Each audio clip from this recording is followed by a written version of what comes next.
Alors, l'enregistrement est commencé. Il est maintenant 13h30, jeudi le 17 août 2023. J'ai l'honneur de vous accueillir dans la présentation Bien préparer son apprenante et son apprenant pour maximiser sa réussite scolaire, offerte par Michel Meiner-Corriveau dans le cadre des Instituts d'été du Centre Franco, édition été 2023. Merci de faire confiance au Centre Franco dans vos besoins de formation professionnelle. Il nous fait plaisir de collaborer avec Mme Meiner-Corriveau de Sudbury pour cette formation-là. Je vous invite tout de même à vous inscrire à d'autres formations des instituts d'été. Les instituts d'été se poursuivent la semaine prochaine. Puis, je vous avertis que les enregistrements seront disponibles à partir de la mi-septembre sur le site web du Centre Franco sous Institut d'été 2023. Donc, je cède sans plus tarder la parole à Mme Michel Meiner-Corriveau et je vous incite, les 45 personnes présentes, à aller cliquer sur le lien du formulaire de présence pour Je vais remettre le lien de la présentation. Le lien est dans le Google Drive, là, dans le dossier Google, le lien de la présentation 3 est là. Donc, allez-y, Mme Michel Meiner-Corriveau. Et merci beaucoup. Ça me fait plaisir. Merci, Mme Saint-Pierre, pour la belle introduction.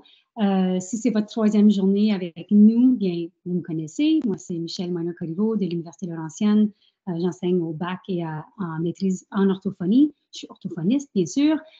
Chercheur, c'est venu par après, là, par la force des choses. Je vais commencer par la reconnaissance territoriale, puis ensuite, on pourra entrer dans le vif du sujet pour clore cette trilogie de formation. Donc, en tant que communauté, nous avons la responsabilité d'honorer, de soigner et de respecter tout ce que la création nous donne pour assurer notre survie. Cela inclut la terre, l'eau, l'air, le feu, les animaux, la végétation et nos ancêtres. Nous reconnaissons également que cette terre est riche en antécédents et en coutumes, y compris ceux des Anishinaabe, des Haudenosaunee et depuis le contact avec l'Europe, les Métis. Cette terre continue d'être le foyer de tous les peuples autochtones, incluant les Inuits et les personnes non autochtones. Où que vous soyez, éparpillés à tous les endroits du globe ici réunis, je vous invite à réfléchir à notre responsabilité collective en guise de reconnaissance pour ce qui ne nous a été que prêté, qui a été pris de force sans accord. C'est vraiment ce que le terme non-cédé signifie. Donc, sur ce, je lance la formation. Je vais partager mon écran comme à l'habitude. Vous avez les liens vers les documents, vers le formulaire de présence, vers le formulaire, un sondage vraiment qui est pour moi, qui est anonyme, et le formulaire de rétroaction. Donc, je vais le mettre à différents moments pendant la présentation, probablement au début et à la fin. Et voilà, je vais... Vous me dites si ce qui paraît, ce n'est pas ce à quoi vous vous attendiez.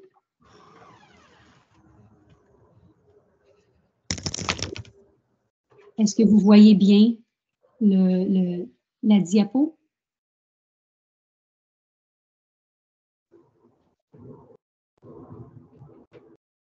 Est-ce que oui, quelque chose en plein milieu, cette petite fenêtre du présentateur. Ah, ben, on n'aime pas ça. Hein? On va fermer ça. Ça va Est-ce mieux. que là, ça va?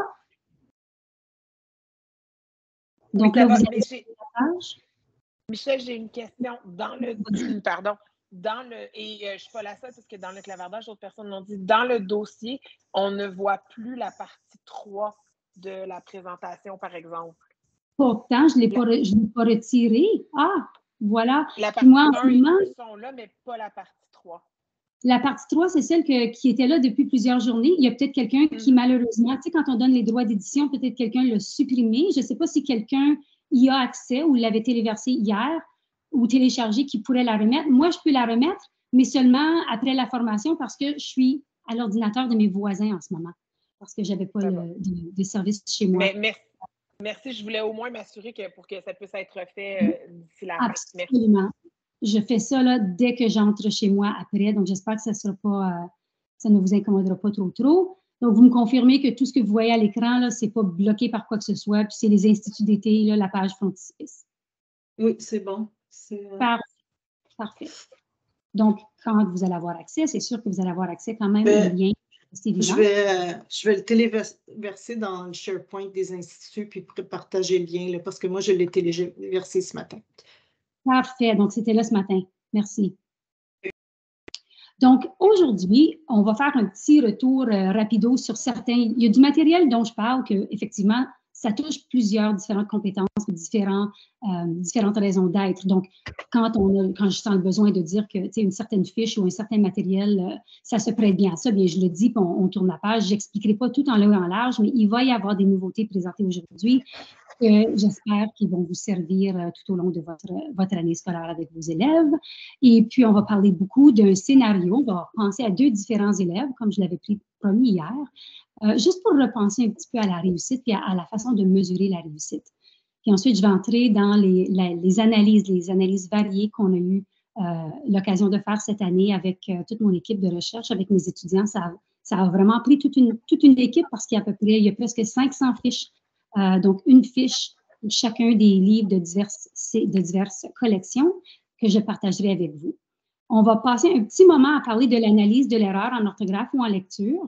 On n'aura pas le temps de faire la mise à l'essai, mais quand je fais des formations d'une journée au complet où on va vraiment là, écouter des vidéos puis on va faire l'analyse de vrais élèves qui lisent, c'est à ce moment-là que ça se passe. Donc, si ça vous intéresse, il va y avoir des formations qui vont être données cet automne qui vont cibler ce sujet-là.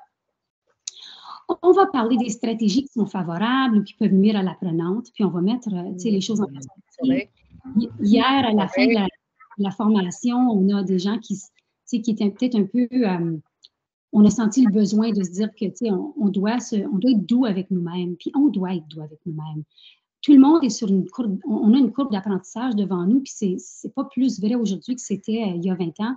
J'espère que dans 20 ans, on puisse revenir sur certaines choses qu'on fait à l'heure actuelle, parce qu'on sait mieux faire, parce qu'on a appris des choses nouvelles. Donc, il n'y a pas lieu de pointer le doigt et de dire, ben regarde, moi, j'utilisais telle technique, puis là, on nous dit que c'était pas la meilleure façon de procéder.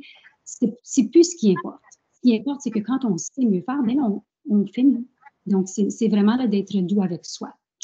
Et puis, bien sûr, on va parler de des pistes d'information, puis d'intervention. Puis comme toujours, je place les liens vers les webinaires et les ressources directement dans les diapos. Mais il devrait y avoir une 4e, disons, un document PDF dans lequel on a les thèmes de chacune des journées, donc les 3 différentes présentations, avec toutes les ressources dont on a parlé et les liens pour aller les télécharger. Okay? Donc, ça va être à plusieurs endroits, ça fait que sentez-vous pas comme si vous avez manqué quoi que ce soit. Donc, permettez-moi de vous parler de 2 élèves, ces 2 élèves fictifs. Écoute, je ne sais pas s'il y a un micro qui est ouvert, si on pouvait demander au micro d'être en sourdine, s'il vous plaît. Juste parce que moi, ici, ça fait de la rétroaction. Merci. Donc, on va parler de 2 élèves, puis 2 différentes façons de concevoir la mesure de leur réussite qui est vraiment basée sur l'étendue du progrès qu'ils auraient encouru d'un moment à un autre. Donc, vous allez rencontrer Sarah et Noah. C'est évidemment des noms fictifs. Et puis, on va parler de l'importance de, si je disais, moi, là, que l'attente que j'ai pour mes élèves, c'est qu'on arrive à la fin de l'année ou bien qu'au moment où je mesure leur réussite, je m'attends à ce qu'ils aient 89 mots lus correctement par minute.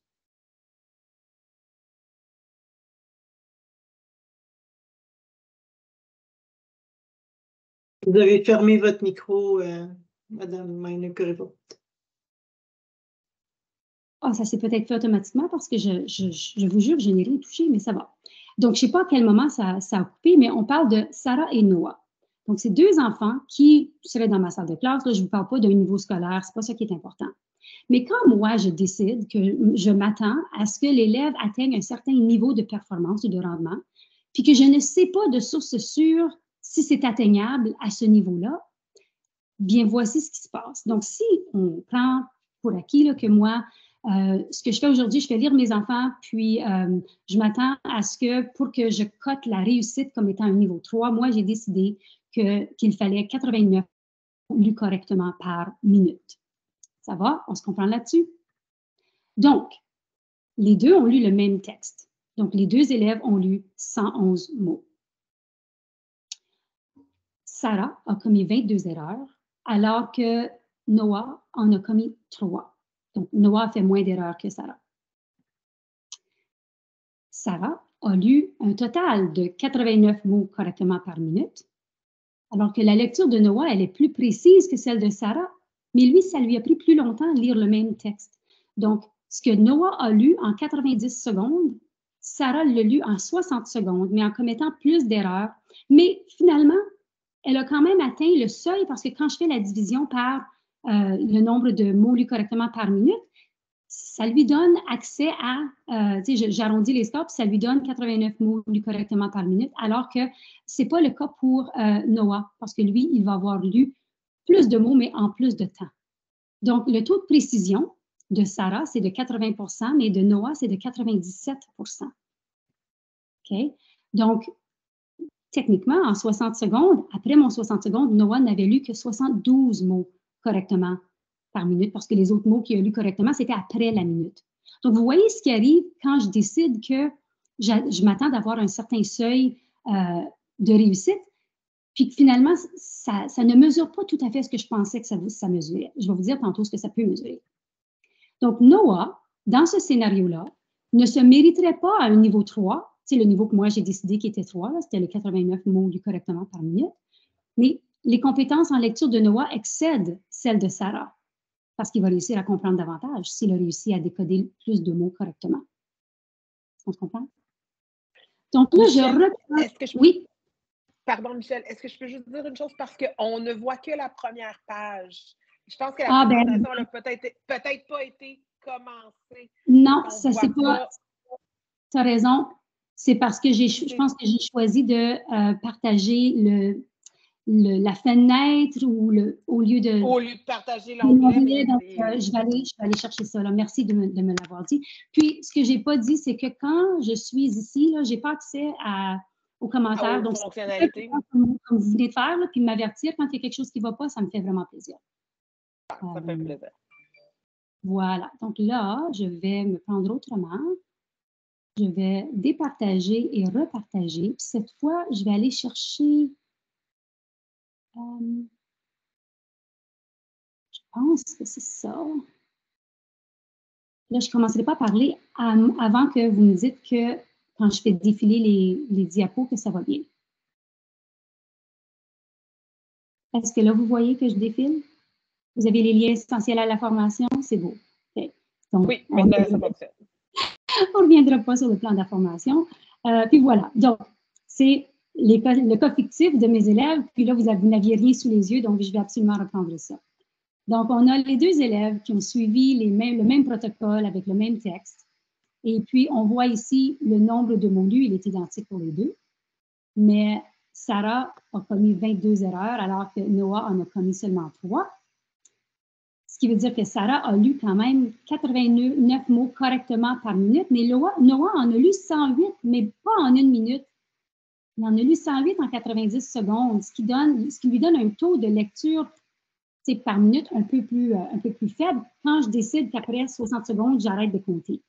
Mais le taux de précision de Noah, il est plus élevé que celui de Sarah, ce qui veut dire que dans ce scénario fictif-là, si je coche sans interpréter la grille, je vais avoir des élèves qui vont avoir atteint le niveau 3, mais j'ai d'autres élèves qui ne l'auront pas atteint, mais finalement, qui ont des meilleures compétences en lecture, malgré le côté temps qui est peut-être un peu plus lent. Parce que la vitesse, on ne cherche pas un certain rythme. On cherche à ce que ce soit suffisamment fluide pour que ça ne nuise pas à la compréhension. En bout de ligne, c'est ça le but. Okay? Donc, ça veut dire que Noah ne se mérite pas un niveau 3. Les compétences en lecture excèdent celles de Noah. Il y a pas de micro en sourdine. Est-ce qu'on pourrait le placer en sourdine? Toutes les micros sont en sourdine, sauf le vôtre. Non, j'attendais de la vaisselle. Oui, mais c'est beau. Moi aussi, mais... C'est parfait. Après la liste des participants. OK. Donc, mêmes élèves, on va prendre un scénario un peu différent. Donc, si je décide, OK, que la façon que moi, je vais quantifier la réussite, encore une fois, je décide là d'un chiffre ou je ne sais pas quoi, mais je veux mesurer l'étendue du progrès. Donc, oui, je vais faire lire mes élèves en comptant le nombre de mots lus correctement, mettons par minute, mais je vais considérer tous les mots dans la période de temps que j'ai l'élève et non pas faire un genre de, arrêter la comptabilisation à 60 secondes. Puis moi, je vais voir si du mois de septembre au mois de janvier, ou du mois de janvier au mois de juin, ou de septembre à juin, de combien est-ce que l'élève s'est, je ne vais pas dire amélioré, mais le rythme en lecture s'est amélioré de combien de mots lus correctement par minute. Okay? Parce que ce n'est pas la vitesse que je cherche, mais c'est une lecture plus précise et plus automatisée. En considérant ces deux scores-là, oui, ça va me donner un indice de ça. Donc, si on voit que, par exemple, Sarah, du mois de septembre, ou de l'étape 1 à l'étape 2, ou du premier moment au deuxième moment, elle a lu 74 mots correctement, disons, à l'automne. OK? Je leur donne le temps de s'installer au mois d'octobre, je fais le test. Noah, lui, en a lu seulement 36 correctement. Ça peut être un nouvel arrivant, ça peut être quelqu'un qui n'a pas le français comme langue maternelle, on ne sait pas. Au printemps, Sarah peut-être est rendue à 89 mots correctement par minute. Alors que Noah, lui, il est rendu à 72. C'est sûr de son progrès, elle est le double, sinon plus, de ce que Sarah a vécu. Ça ne veut pas dire que Sarah n'a pas fait des efforts, c'est que Sarah avait peut-être moins loin à aller. Elle est arrivée avec une longueur d'avance, elle est arrivée avec une meilleure maîtrise en lecture. Puis Noah, il est parti plus loin, mais il n'a pas rejoint Sarah. Donc, tu sais, peut-être que lui, selon ma définition, il n'est pas arrivé au niveau 3, mais pourtant, c'est lui qui a fait le plus de progrès, qui a travaillé peut-être le plus pour y arriver. OK? Donc, quand j'étais plus jeune, là, je pensais toujours que ceux qui avaient les espèces de les prix d'amélioration, là, je me disais, ils ont dû vouloir leur donner quelque chose. Ça fait un petit peu pitié quand ils vont sur l'estrade et reçoivent ça. Moi, je suis de la vieille école. Là. J'ai changé d'avis depuis longtemps. Parce que c'est souvent cet élève-là qui a été obligé de surmonter le plus d'obstacles. Puis il a travaillé le plus fort que la personne pour laquelle ça lui vient tellement naturellement que c'est elle qui décroche le même prix chaque année. Là. C'est là sa force. C'est peut-être juste pas au sport, c'est là sa force. Donc, en pensant à l'étendue du progrès, okay, en utilisant des chiffres comme la vitesse en lecture, ces choses-là, le taux de précision, on est capable de quantifier le montant de progrès qui a été encouru.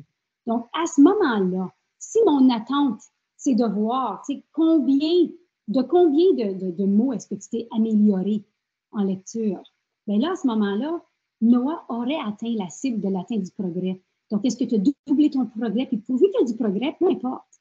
Okay? C'est sûr que s'il y en a trop peu, oui, je vais intervenir. Là. Mais là, je vous parle de quelqu'un qui peut-être a besoin d'un petit pouce de plus au niveau de l'exposition.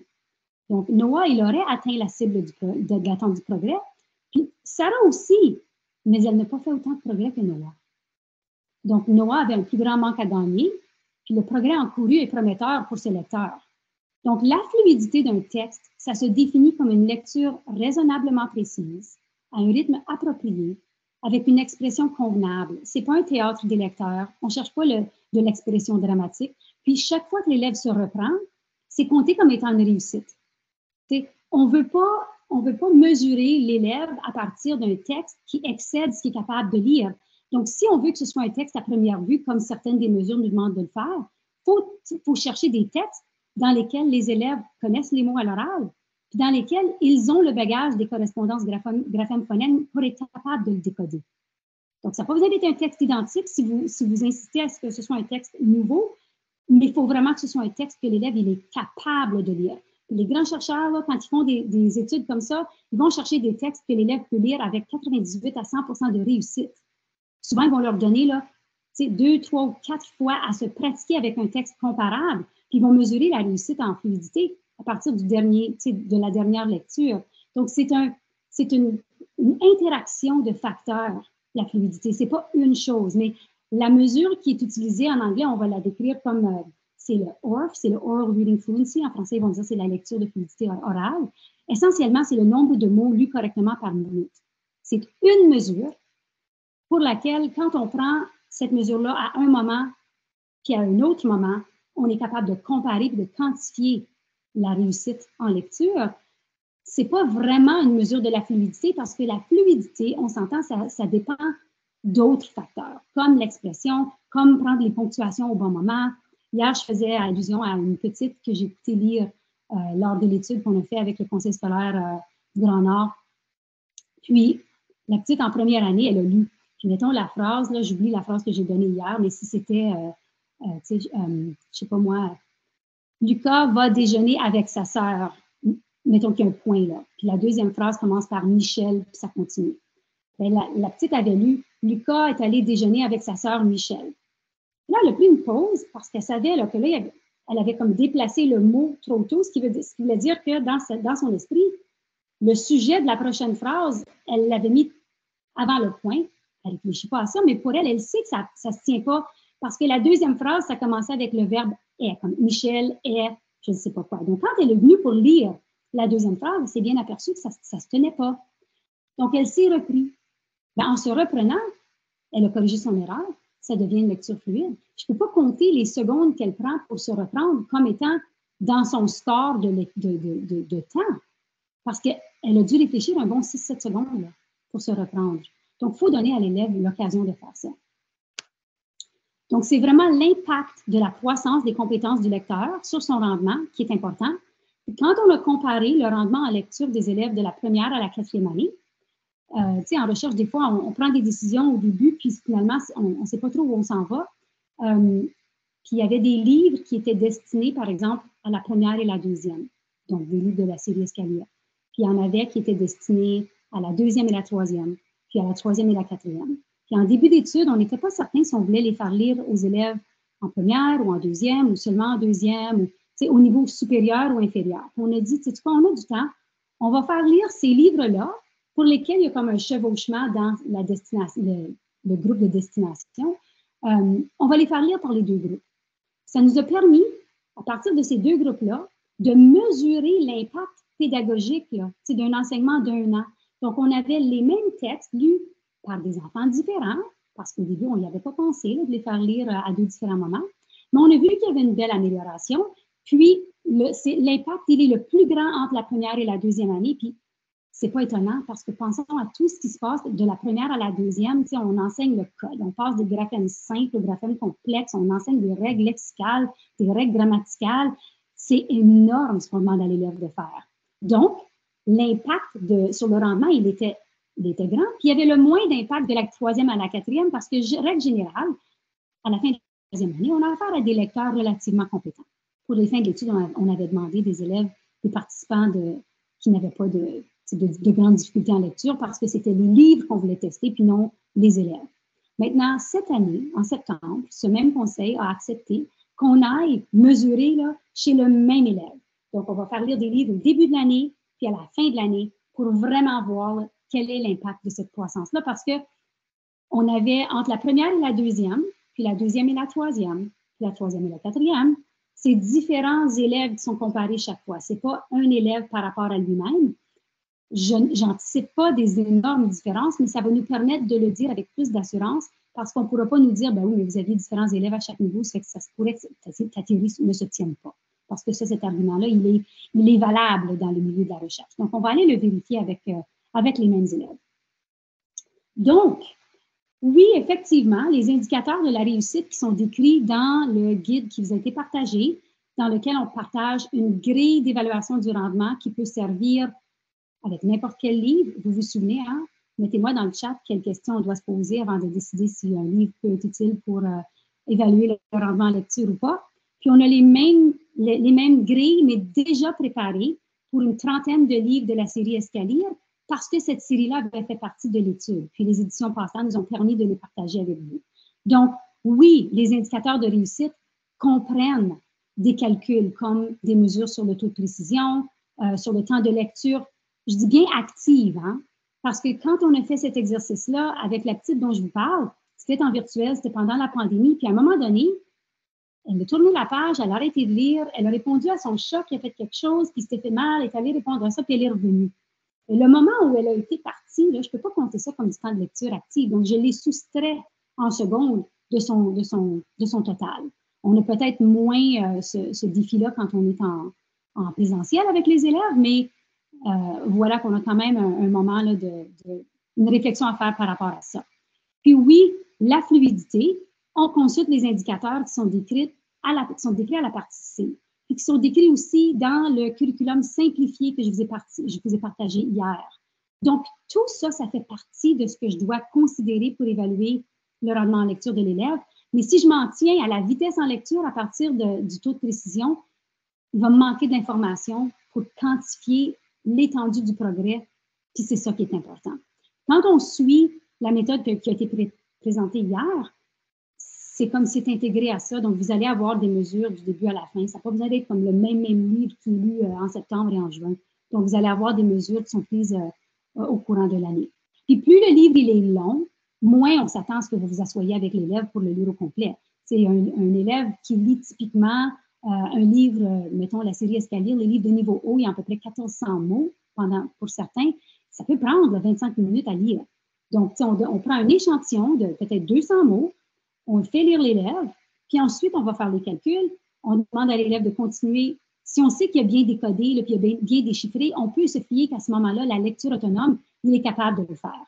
De donner des exercices en lecture autonome à un élève qui ne sait pas encore décoder, bien, il peut feuilleter un livre, là, mais il ne faut pas qu'on imagine que c'est la lecture autonome qui est en train de l'aider à devenir autonome en lecture parce qu'il n'est pas encore à l'étape où il peut être autonome sans rétroaction.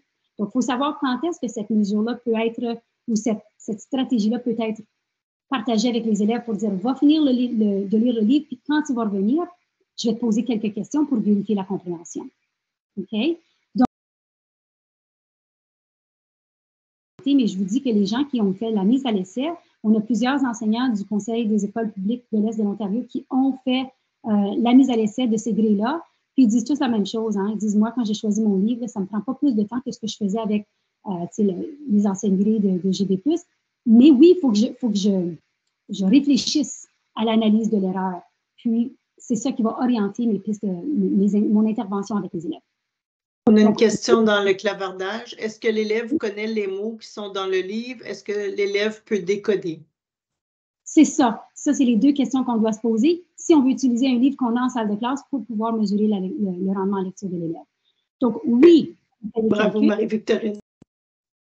Oui, on fait les calculs, mais on n'a pas une cible fixée au préalable pour tous. Ça ne veut pas dire que je ne suis pas capable de prendre le pouls sur mon groupe en entier pour dire la majorité de mes élèves lisent à peu près là, tant de mots correctement par minute. C'est là où votre écart type devient important. Je sais que ça n'a pas fait partie de la formation de tout le monde qui a fait son brevet d'enseignement, mais l'écart type, ça veut dire, si je prenais la moyenne de mon groupe, la majorité de mon groupe se retrouve dans une série de réussites, okay? Une série de scores. Moi, je cherche les élèves qui sont en dessous de ça, pour lesquels je ne peux pas expliquer le manque de rendement dans leur rendement comme un manque d'exposition. Donc, tous les élèves qui ne collent pas la majorité du groupe, qui ne sont pas à l'intérieur de cet écart type-là, s'il y en a pour lesquels je me dis, ben oui, mais ils ont commencé à parler français hier, ben, il faut que je leur donne du temps.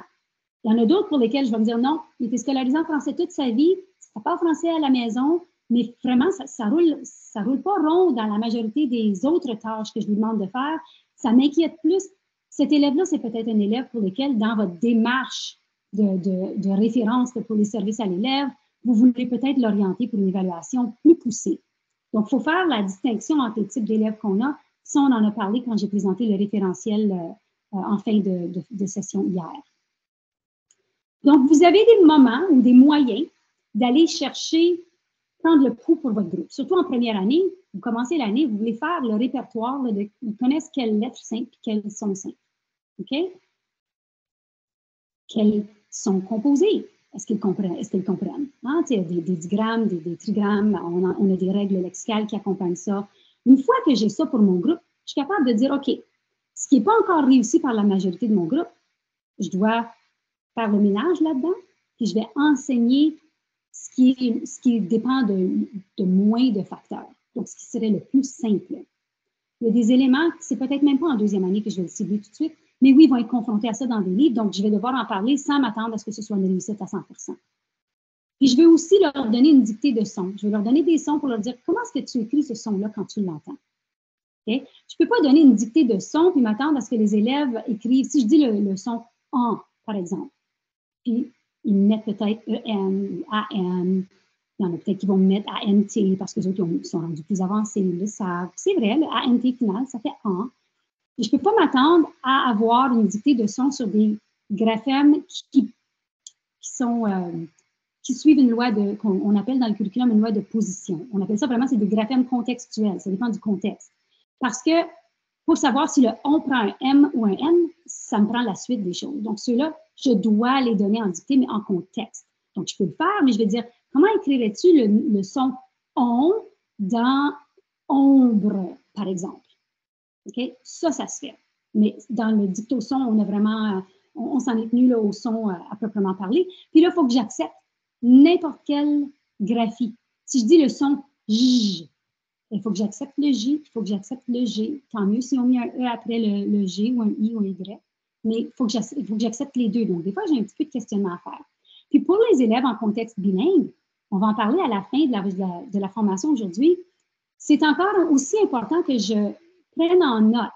S'il me donne des réponses comme il connaît des lettres de l'alphabet en anglais ou il connaît des correspondances graphèmes phonèmes en anglais, il y a un grand partage entre les correspondances graphèmes phonèmes de nos deux langues, de ces deux langues-là finalement. Donc, c'est pas pour dire que je veux qu'il me parle en anglais, mais si à la toute fin, là, mettons, il ne sait rien là, en français, puis ça fait 2 ans qu'il scolarise en français. Là, je lui dis, OK, si je montre les mêmes lettres, est-ce que tu les connais en anglais? Puis là, il va peut-être me les donner. C'est toujours plus prometteur que quelqu'un en connaisse un peu dans sa langue dominante versus quelqu'un qui les connaît tous dans la langue dominante et n'en connaît pas dans la langue de scolarisation, puis moi, je vais dire que c'est un élève en difficulté. C'est comme en orthophonie, quand j'évalue le langage oral d'un élève. Je ne peux pas nier les autres langues parce que si oui, je vais identifier beaucoup plus d'élèves que d'élèves qui ont vraiment des troubles. Donc, c'est vrai aussi en lecture ou en écriture. Donc, je vais être capable de faire le pont entre les connaissances dans ces langues-là. Donc, voici ce que je me prépare à faire en début d'année pour planifier comment et quand je vais présenter les différentes règles à mes élèves. Maintenant, on a vu hier aussi que vous avez des belles grilles de planification qui vous ont été partagées par le personnel zélé du CPO. Et puis, vous en avez même qui ont été remplis pour vous aider à voir comment tu les remplis. Une fois que tu l'as rempli, ça va peut-être changer d'année en année par rapport à certains mots, parce qu'il y a peut-être des mots que vous voulez évoquer, mais vraiment, là, votre façon de faire pour chacune des correspondances graphèmes-phonèmes les plus usuelles, une fois que vous l'avez rempli, le tour est joué. Puis la beauté de ces fiches-là, c'est que la dernière page, la page de ressources, c'est des liens vers des ressources qui ciblent chacun des éléments qui doit faire partie de ton bloc en littératie. Okay? Ça inclut la compréhension orale, ça inclut le travail sur le code. Plus tard, ça inclut le travail en morphologie. Okay? Puis plus tôt, on est peut-être plus à la base, puis c'est les correspondances graphèmes-phonèmes simples. Donc, vous avez vraiment de bons outils pour vous aider à préparer vos activités pédagogiques. Donc, je vous en présente un autre. Ça, j'en ai pas fait, je pense que j'en ai même pas beaucoup parlé depuis mardi. Ce sont les fiches d'appui pédagogique qui ont été créées sur plusieurs séries de livres. Je vais vous donner chacune des sections une à la fois. Donc, vous avez pour chaque livre, pas pour chaque collection. Okay? Les maisons d'édition, par exemple, les éditions MD qui ont fait une syllabe à la fois. Si tu prends la série bleue, tu peux voir là, les graphèmes qui sont présents dans cette série-là. Ça ne veut pas dire que tous les livres comprennent tous ces graphèmes-là. Ça veut dire qu'on n'a pas inclus dans la série bleue des graphèmes composés, des graphèmes plus complexes, des graphèmes contextuels qui seront présentés dans d'autres séries. Donc, c'est utile de savoir ce que la collection ou la série de cette collection-là présente, mais en réalité, quand je m'en sers avec mes élèves, c'est un livre à la fois. Donc, moi, comme personne qui intervient auprès d'élèves ou comme vous qui enseignez auprès des élèves, vous voulez savoir qu'est-ce que le livre contient. Donc, vous avez toutes les correspondances graphèmes-phonèmes, puis vous pouvez vous en servir comme une liste de vérification. Donc, si vous l'avez enseigné, tant mieux. Mais attention, enseigner ne veut pas dire maîtriser. Okay? Bravo, si vous l'avez enseigné, vous devez pouvoir présenter ce livre-là, mais il y a peut-être certains élèves pour lesquels c'est peut-être pas une maîtrise à 100% tout de suite. C'est correct, c'est juste pour vous amener à réfléchir à ce que votre groupe sait faire. Il y a une partie où on a cru bon d'indiquer les particularités à expliciter. Donc, est-ce qu'il y a des S pluriels? Est-ce que je dois dire à l'élève que des fois, quand il voit un S en fin de mot, ça veut dire qu'il y en a plus qu'un? Est-ce qu'on a des lettres muettes? Est-ce qu'on a, par exemple, le ES qui fait E ou E, comme dans les, des, mais, c'est, OK? Parce que c'est pas un S muet dans ce cas-là. C'est le graphème ES qui fait E. Mais c'est vrai que le ES, des fois, on ne le prononce pas comme quand il est accordé à la deuxième personne du singulier, comme dans Sudance ou dans des robes. Donc, c'est quand même assez complexe. À la base, avec les élèves là, qui sont apprenants, on n'a pas à leur expliquer toutes les particularités, par exemple, sur le ES. On va seulement leur dire, quand tu vois des mots comme, puis on va leur montrer les mots, on va avoir pratiqué ces mots-là, puis à force de les voir, puis à force de travailler là-dessus, ils vont absolument les reconnaître. Pas par leur forme, mais ils vont reconnaître que le ES dans un mot de 3 lettres comme ça fait E ou E, un ou l'autre. Ça dépend de la région. Des fois, ça dépend de l'émotion. Moi, on dirait que quand je suis plus, les émotions sont plus vives, c'est des « et », tu sais. Range tes jouets versus, tu sais, amène-les-moi ou amène-les-moi. On a une section sur les mots-outils. Donc, les mots-outils, mots fréquents, des mots qui reviennent souvent, des mots avec lesquels ce serait impossible de faire des phrases, ou des mots sans lesquels ce serait impossible de faire des phrases. Vous l'avez, la liste. Vous avez également la liste de tous les mots qui se trouvent dans le livre, incluant comme Burke, des onomatopées, ou incluant des mots qui, peut-être que les élèves les voient pour la première fois parce que là-dedans, dans cette série-là, on a des noms propres qui sont peut-être pas, il y en a qui sont peut-être plus courants, mais d'autres qui ne le sont pas. Okay? Parce qu'on veut voir avec les correspondances graphèmes-phonèmes que j'ai enseignées aux élèves, qu'est-ce qu'ils font avec quand on les rencontre dans des mots. Et puis, vous avez ce qu'on appelle l'indice de diversité orthographique. Ça, je l'ai appelé comme ça, à défaut d'avoir un autre terme pour ça. C'est une mesure que les orthophonistes prennent souvent sur le langage oral des jeunes. On va compter le nombre de mots qu'ils ont dit en un certain temps pour voir est-ce que le vocabulaire est suffisamment riche. On va aussi voir est-ce qu'ils utilisent des noms, des pronoms, des verbes quand on va dans une analyse plus poussée. Mais dans le contexte d'un livre, c'est très important parce que si je vous donnais un livre de 100 mots, puis, tous les mots sont différents. C'est peu probable parce que si je fais des phrases, je vais avoir des mots qui reviennent, comme certains prénoms, certains verbes, certains auxiliaires. Okay? Mais on va juste faire semblant que c'était possible. C'est peut-être possible. Je peux demander à ChatGPT de m'écrire un livre avec 100 mots, mais que ce soit, ou un texte avec 100 mots, que ce soit 100 différents mots. Alors, là, l'indice serait de 1.0 parce que si je divise 100 mots différents par 100 mots dans le livre, j'obtiens 1.0. Mais si j'ai 100 mots dans le livre, puis j'ai 50 mots différents, alors j'aurai un indice de 0.5. L'important, ce n'est pas l'indice. L'important, ce n'est pas que vous vous mettiez à taper tous vos livres pour essayer de voir c'est quoi l'indice. Vous l'avez sur à peu près 500 livres là. L'important, c'est de savoir que plus ça touche le 1.0, plus l'élève qui est débutant va peut-être mettre des énergies à décoder des mots parce qu'il y a une richesse de vocabulaire plus étendue. Donc, dans un des livres de facile à lire, j'oublie si c'est pas Kim, c'est un livre de la série 1. Il y a seulement 12 mots dans le livre, puis les mots sont tous différents. Donc, ça te donne un indice de diversité orthographique de 1,0, mais on s'entend. On a affaire à un livre décodable dans lequel toutes les correspondances graphèmes-phonèmes, c'est une lettre, un son, que les élèves les connaissent. Donc, c'est pas difficile juste parce que c'est 1.0. Il faut interpréter ça, puis ça prend votre cerveau humain. Mais on a fait un indice comme un guide qui compare les livres des différentes collections entre eux. Parce que lors d'une formation, on a un enseignant qui nous a dit, est-ce que je dois finir une série avant de commencer l'autre? Je dis, non, parce que les séries sont créées de manière individuelle. Puis tu pourrais avoir, par exemple, une syllabe à la fois, la série turquoise, qui est la dernière série, je crois. C'est plus un livre genre décodable parce qu'on a toutes les possibilités de correspondance graphème-phonème. Puis ces livres-là sont plus longs que certains livres, par exemple, d'une série comme Escalire niveau A, parce que les livres du niveau A de la série Escalire sont très courts. Ce n'est pas des livres décodables. On n'a pas prêté attention au code, mais il y a moins de mots que les livres de la série Une syllabe à la fois. Donc, la réponse à cette question-là, ça ne s'obtient pas avec un simple facteur.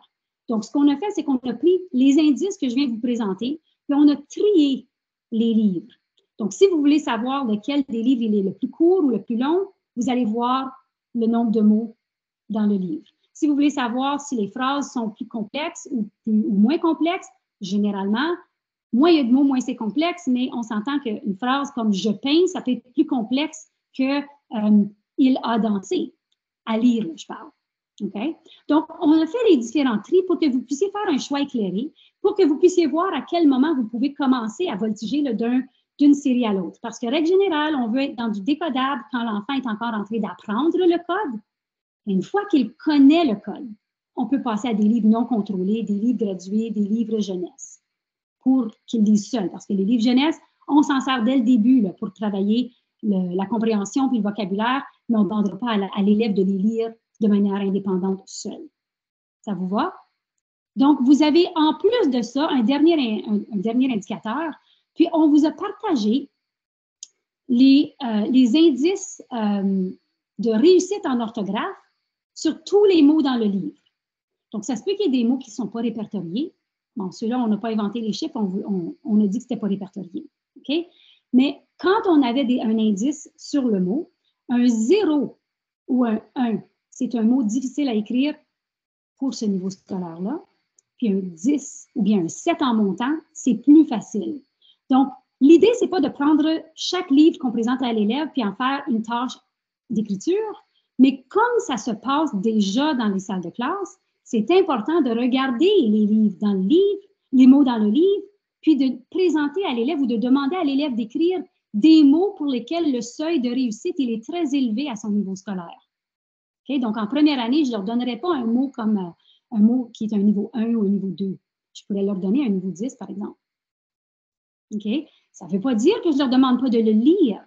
Ici, c'est à écrire. Donc, on va pouvoir lire des mots beaucoup plus tôt qu'on va pouvoir les écrire de manière générale. Parce qu'il y a plus de possibilités à écrire un mot qu'à le lire dans la majorité des cas. Donc, vous avez des fiches comme ça sur toutes les séries que vous voyez. Donc, des codes, facile à lire, une syllabe à la fois, escalire, interalire. On a même fait l'analyse des livres qui font partie de la lecture interactive enrichie pour démontrer à quel point il y a un beau vocabulaire riche et diversifié, mais ce n'est peut-être pas les livres que l'élève devrait pouvoir lire seul. Je sais que ce n'est pas ça le but de cette formation-là, mais je sais que ça se passe quand même. Parce que quand on pense que je t'ai lu le livre, tu l'as entendu, tu connais l'histoire, tu devrais pouvoir le lire, ce n'est pas tout à fait vrai. Donc, ça dépend des correspondances graphème-phonème, ça dépend de l'accessibilité du vocabulaire dans ce livre-là. OK? Donc, vous allez pouvoir aller les télécharger une série à la fois en fonction de ce dont vous disposez dans votre bibliothèque. OK? On a d'autres chercheurs là, qui font du super beau travail. Chantal Maillet-Crittenden, qui travaille avec le Conseil scolaire catholique Franco-Nord, elle prête une grande attention et une importance aux mots de vocabulaire de niveau 2. Puis enfin, le curriculum en fait état aussi. Donc, c'est important d'enseigner qu'est-ce que je veux dire quand je dis illustrer. Parce que illustrer pour un élève en première, deuxième, c'est pas la même chose qu'un élève en cinquième. En cinquième, ça voudrait peut-être dire comme d'écrire avec des mots imagés. Mais l'élève plus jeune, si tu lui demandes d'illustrer quelque chose, il va te faire un dessin. Donc, les nuances dans les mots de vocabulaire qu'on utilise pour demander à l'élève de faire des tâches, c'est super important. Moi, quand j'étais en 10e année, je me souviens, je ne peux pas l'oublier, j'étais dans un cours d'histoire, puis c'était un examen. On avait, je ne sais pas, une citation, un paragraphe quelque part, puis le prof nous avait demandé d'aller à l'encontre de ce qu'on venait de lire. Il n'y a pas personne dans le groupe qui savait ce que ça voulait dire. Donc, tout le monde a comme, je pense, on a discuté là, de ce qui était dans ce paragraphe-là, mais il n'y a personne qui a vraiment présenté des arguments allant à l'encontre de ce que l'auteur disait. Mais quand tu ne sais pas ce que ça veut dire, tu ne le sais pas. Puis moi, je viens de la vieille école, on ne pouvait pas demander d'éclaircir disons le vocabulaire de la question. On nous disait, non, c'est à l'examen, c'est à toi de me poser des questions avant. Je ne peux pas te poser une question sur qu'est-ce que ça veut dire d'aller à l'encontre quand je ne sais pas que tu vas te servir de ça dans l'examen, lors de l'examen. Donc, il n'y a personne qui a réussi à cette question-là. Les élèves doivent pouvoir savoir ce à quoi on s'attend d'eux, doivent comprendre la consigne, puis lors d'un examen, il ne devrait pas y avoir de mots nouveaux, surtout quand je ne leur donne pas accès à leur technologie pour être capable de déchiffrer le sens. OK? Alors, il y a des questions dans le chat. Oui. Je ne sais pas si je suis allée le voir. Je ne sais pas si on voulait peut-être attendre. Puis là, si je n'ai pas répondu à la fin, parce que j'ai réservé du temps pour les questions, je pourrais revenir là-dessus parce qu'il y en a peut-être qui vont être... Qu'en est-il pour une langue autre que l'anglais avec laquelle nous ne sommes pas familiers? Puis, ces séries sont-elles bien téléchargeables? Oui, toutes les séries sont téléchargeables. Puis pour l'apprenant qui parle une langue qui ne partage aucun lien avec la langue de scolarisation, c'est encore plus vrai. Donc, il faut absolument que l'élève, surtout s'il parle une langue étrangère, je ne peux pas lui demander de comprendre le même vocabulaire que les autres. Donc, peut-être que j'ai un travail à faire avec cet élève-là pour lui donner un différent style d'évaluation ou j'ai besoin d'attendre qu'il y ait un niveau plus fonctionnel de la langue pour être capable de faire les tâches que je lui demande de faire. Mais absolument, c'est essentiel. Dans nos écoles de langue française, on a à peu près 65 à 75% dans mon milieu d'élèves qui arrivent en maternelle et qui n'ont presque jamais parlé français, même si les parents sont francophones. Donc, c'est un obstacle considérable. Donc, il faut les amener à faire ce pont-là. Bon, moi, je ne suis pas la personne experte pour faire le pont entre le français et l'arabe, mais il faut peut-être demander tu sais, quand il y a des comités d'admission, puis les parents s'engagent, puis disent, oui, on va trouver des gens qui sont capables de nous aider, c'est sûr que ça aide, mais on a affaire, en français, on a affaire à une langue de scolarisation, mais qui n'a pas le statut de la langue de la majorité, ce qui veut dire qu'on l'entend moins souvent à l'extérieur dans certains milieux. C'est que les parents, moi, je ne nie pas leur engagement, puis c'est là où je dis aux enseignants, vous pouvez seulement faire ce que vous pouvez faire. Vous n'êtes pas responsable de tout. Il faut que les parents décident de s'engager là-dedans. Puis, ça ne se passe pas seulement à l'école. D'ailleurs, il y a très peu de la journée scolaire où les enfants conversent spontanément, sont beaucoup plus en mode réceptif. Ça prend de la conversation pour être capable de développer la compétence d'une langue. Donc, je l'entends, la question, ça dépasse vraiment là, le cadre de cette formation, mais si vous avez des... en tout cas, vous savez me trouver maintenant, vous allez pouvoir avoir accès à des outils, mais suivez Chantal Maillet-Crittenden qui offre un balado, puis c'est souvent par rapport à l'apprentissage d'une autre langue. OK? Donc, on a vraiment cette recherche-action-là qui est téléchargeable, c'est la recherche de Chantal, dans laquelle vous allez probablement trouver des belles petites perles pour vous aider à faire le pont, pour aider à franciser les élèves. Donc, les types d'erreurs en lecture, je vous ai dit qu'on allait en parler très brièvement, puis c'est vrai, très sommairement. Je dois d'abord réfléchir aux erreurs de production que l'élève fait en lecture, parce qu'il y a des gens qui me disent à quoi ça sert? Bien, ça sert à planifier la suite des choses.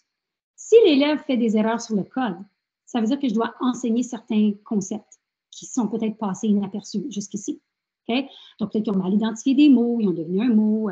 Je sais que dans le décodage, il a lu le mot cadeau et lu sado, par exemple, okay? Où il fait encore des confusions. Il y a un certain degré de ce genre d'erreur qui est attendu chez l'apprenant. Donc, ce qu'on veut voir, c'est est-ce qu'on a des élèves qui en font beaucoup plus que ce que la majorité de mon groupe fait?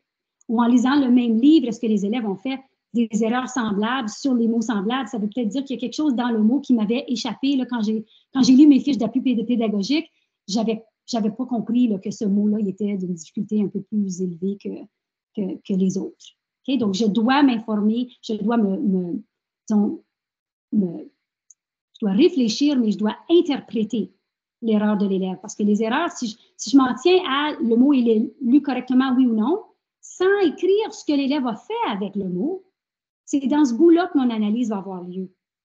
Okay? Si tu as lu le mot cadeau comme étant sado, c'est une chose. Si tu as lu le mot cadeau comme étant, je ne sais pas moi, coccinelle, dans un cas, c'est une règle lexicale. Dans l'autre cas, ben, tu as peut-être deviné parce qu'on a vu le mot coccinelle le matin dans une histoire, par exemple, puis que tu reconnais le C.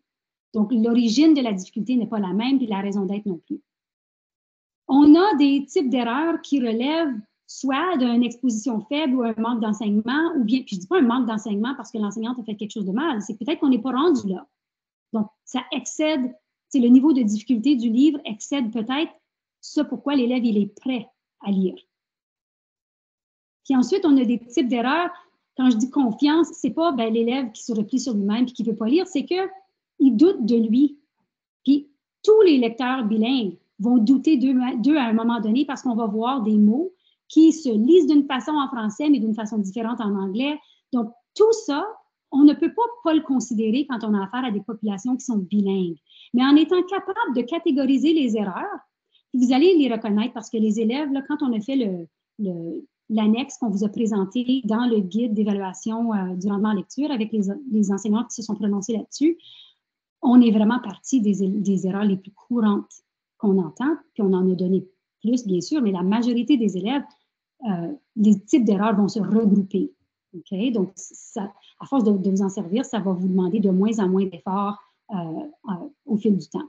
Donc, ça sert à planifier la suite, parce que si je ne comprends pas pourquoi l'élève a fait tel type d'erreur, je ne sais pas quel type de rétroaction lui donner. Dans le cas de coccinelle, il y a du coccinelle au lieu de cadeau, ben, je vais porter une attention très, très primitive sur le code, puis on va faire de la syllabation, puis on va regarder, on va voir s'il reconnaît les lettres même, s'il les voit. OK? C'est pas un problème visuel, mais je dois quand même passer par là. Puis ensuite, si c'est cadeau au lieu de sado, ben là, il va falloir que je lui enseigne dans quel contexte ou dans quel environnement le C devant quelle voyelle va faire un S ou un Q. Donc, les deux mots, c'est le même mot qui a été mal lu, mais la raison, elle n'est pas la même. La production m'informe là-dessus. Okay? Donc, prenez des notes là-dessus quand l'élève, vous êtes en train d'écouter lire vos élèves. Puis en orthographe, il y a le même type de questionnement qui se propose. En orthographe, c'est un petit peu différent parce que les orthographes approchés, les orthographes inventés, ça existe, ça fait partie du développement de l'élève. Et l'élève a toujours plus de possibilités d'écrire un mot que d'en lire. Donc, je vais vous montrer un exemple de ça dans quelques minutes. Donc, il y a des erreurs qui relèvent encore une fois du code, d'un enseignement sur les correspondances graphème-phonème, sur les règles lexicales, sur les règles syntaxiques. Il y en a qui relèvent soit de la confiance ou de l'expérience. Donc, si on choisit un mot au lieu d'un autre, ou bien si on ne fait pas la segmentation au bon endroit. Donc, une histoire vraie, on a fait écrire des dictées à des élèves de la 4e à la 7e année. Puis, sur un total de 97 erreurs dans les mots « j'engagerai ». Donc, la phrase, c'est une phrase au futur. Demain, j'engagerai, j'oublie le reste, là. Mais « j'engagerai » a été écrit, je pense, c'est 67 différentes façons. Donc, c'est pas toujours pour la même raison d'être. OK? Donc, vous n'aurez pas à faire ça, c'était dans le cadre d'une étude, mais la réflexion sur le code, sur le type d'erreur en orthographe ou en lecture, elle est très importante. Puis ensuite, bien, il y en a qui ont à voir avec l'exposition ou l'enseignement, mais qui peuvent être, disons, relatives à soit le genre, soit le nombre, puis ça, c'est peut-être relié à l'oral, c'est peut-être le mode ou le temps. Donc, dans la phrase « demain, j'engagerai », en 7e année, en milieu scolaire français, on aurait dû comprendre qu'on avait affaire à un temps de verbe au futur. Donc, on ne pourrait pas dire demain, ensuite, Jean comme la personne, gagerai, parce que tu ne peux pas dire Jean gagerai. Premièrement, ça serait Jean gagera, mais avec le demain, ça me prend un futur. Donc, dans ce cas-là, l'élève a compris le futur, mais il y a quelque chose dans la phrase qui lui échappe. OK? Donc, on fait ça petit à petit. Ce n'est pas du jour au lendemain, vous devez mémoriser ces types d'erreurs-là. C'est là que vous avez quand même un code à suivre. Puis vous pouvez avoir ça à côté de vous quand vous êtes en train d'analyser les erreurs des élèves. Vous allez voir que ça prend du temps, que ça va devenir un peu plus automatique pour vous. Okay? Parce que les pistes d'intervention se planifient à partir de ça. Je dois savoir d'abord, est-ce que les difficultés de l'élève relèvent de l'oral? Okay? Si ça relève du fait qu'il manque de vocabulaire, je peux travailler le code tant que je veux, mais c'est le fait de ne pas avoir su à quel mot ça faisait référence qui est peut-être un problème. Peut-être qu'ils ont bien décodé puis ils ont mal compris, mais c'est parce que le mot n'existe pas dans leur répertoire à eux. Okay? Je dois considérer dans l'ensemble des erreurs que l'élève a fait, est-ce qu'il y en a plusieurs de ces erreurs-là qui relèvent d'une règle lexicale qui n'est pas maîtrisée, comme une règle de position, comme le G avec le U devant le E, le U, le Y, par exemple. Le E, le I, le Y. Je dois me poser ces questions-là. Est-ce que j'ai une règle lexicale à enseigner? Okay? Est-ce que c'est davantage une règle grammaticale? Donc, c'est la syntaxe. Est-ce que l'élève a fait une simplification, soit en écriture ou soit en lecture? Puis, ça veut dire que c'est un bon signe. Donc, l'élève qui écrit au son, puis vous me dites qu'il est trop vieux pour écrire au son. Michel, on ne voit pas toute la page. Il y a des mots coupés. Je ne sais pas si... C'est parce que je la révèle un peu à la fois. C'est parce que notre cerveau... Non, on voit pas les mots. On voit juste les... On voit pas les mots complètement à gauche. C'est des mots coupés. On ne voit pas toute la... Mais c'est très bizarre. Moi, la diapo que j'affiche, elle semble être complète. Je ne sais pas comment... Peut-être si j'arrête de partager puis je me reprends. Peut-être, oui.